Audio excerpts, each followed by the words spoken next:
Bismillahirrahmanirrahim. Assalamualaikum warahmatullahi wabarakatuh.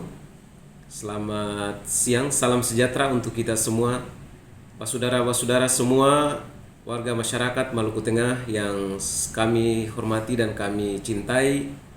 Lebih khusus kepada saudara-saudara di negeri Hulaliu dan Aboru, kami minta kepada semua, mari kita menahan diri untuk tidak terprovokasi dengan berbagai isu yang ada. Justru kita sebagai umat beragama, marilah kita kembali kepada agama kita masing-masing dan kita belajar tentang agama. Bagaimana kita fokus untuk bisa menyerahkan seluruh hidup kita ini kepada Allah, Tuhan Yang Maha Esa. Ini paling penting. Oleh sebab itu, mari berdamai karena kita bukan orang lain, kita adalah orang Maluku, kita adalah orang di bumi Pulau Haruku, Hatu-Haha, kemudian Labuang Raja, Buang Besi.